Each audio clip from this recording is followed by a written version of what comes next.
ये chief justice को हम लोगों ने एड्रेस कर दिया है, पर ये जो दीपांकर दत्ता जस्टिस है उनको हम लोगों ने आज दे दिया है।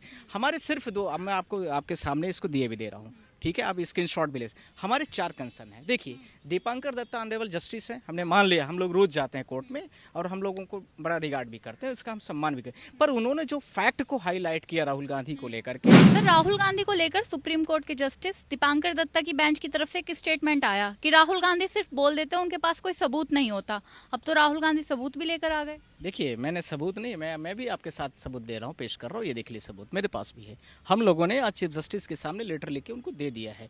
Diary number show diary number 31445 की बात करो, oblique 25 Rahul Gandhi versus state of UP and others, इसी तरह नेम ऑफ द मैटर, ये केस का हमारे नाम हो गया। Item number court number 9, item number show. हम लोगों ने बोला कि राहुल, ये चीफ जस्टिस के सामने आज हम लोगों ने लेटर दे दिया हमारे 5 सेम कोर्ट को, मतलब ये चीफ जस्टिस को हम लोगों ने एड्रेस कर दिया है, पर ये जो दीपांकर दत्ता जस्टिस है उनको हम लोगों ने आज दे दिया है। हमारे सिर्फ दो, अब मैं आपको आपके सामने इसको दिए भी दे रहा हूँ, ठीक है, आप स्क्रीनशॉट भी ले।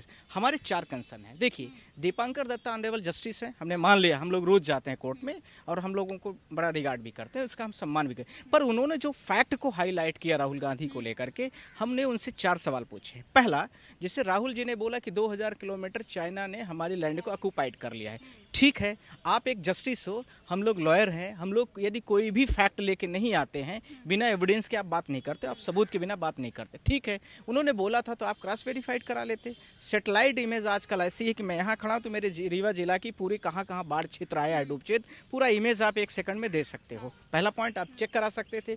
दूसरा, थ्रू आर्मी, जो आर्मी हमारी है, आर्मी से आप मांग सकते थे कि क्या राहुल जी जो बोल रहे हैं वो बात सही है या गलत है। जो हमारी थल सेना है, जल सेना है, वायु सेना है, 3 विभिन्न प्रकार की सेनाएं हैं, उनसे भी हम पूछ सकते हैं। तीसरी बात इसके साथ में, यह भी मैंने कंसर्न को छोड़ दिया। अब इसके बाद बीजेपी के खुद के एमपीज आसाम के, आपको खुद पता है, पार्लियामेंट में जाकर के इस चीज़ को खुद बोला।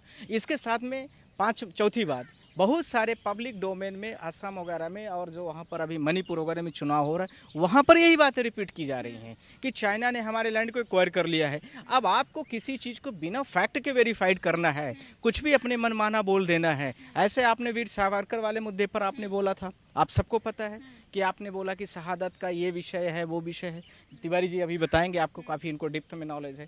तो ये सारी चीज़, जब ऐसी सारी घटनाओं के बारे में आप इस तरह से बयान करते हो, आप भारत देश के हो सकता है कि चीफ जस्टिस भी बने, तो आपसे क्या उम्मीद की जाएगी? आप किस तरह से बात कर रहे हो?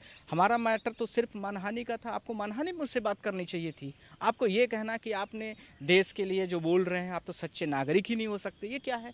सच्चे नागरिक होने का क्या अभिप्राय है? क्या पूरे भारत देश को बेच दे वो सच्चा नागरिक है? क्या पूरे भारत देश की सारी प्रॉपर्टी को किसी 2-4 पूंजी चंद हाथों में बेच दे वो है? क्या भारत देश के सारे बेरोजगार युवा जो है तो बेरोजगार हो जाए वो सच्चा देशभक्त है? क्या भारत देश की सारी गवर्नमेंट नौकरियां खत्म हो जाए वो सच्चा देशभक्त है? क्या हमारी कंसर्न कोर्टें एक वॉइस होकर के बात करें, ये सच्चा देशभक्त है? मैं आपसे क्वेश्चन कर रहा हूँ। आर्टिकल 1G की बात कर रहा हूँ, 1 तो थोड़ा अलग हो गया, उसी में तो आपने भी बोला है, उसी में हम भी आपसे बोल रहे हैं। क्या यही पेरीमीटर है? इस हिसाब से मुझे लगता है कि वो उनका व्यक्तिगत बयान जो था वो मेरे लिए तर्कसंगत नहीं लगता है। इसलिए इन बिना फैक्टों के आधार पर किसी को बोलना, हम लोगों ने आज कोर्ट से कंसर्न किया है कि उनको बोलिए कि जो उस स्टेटमेंट को उन्होंने दिया है उसको विड्रॉन करे, उसके लिए वो कहें कि हमने जो बोला वो गलत था, हमें नहीं बोलना चाहिए पर्सनल लेवल पर, जिसको हमने आप लोगों से कंसर्न किया है।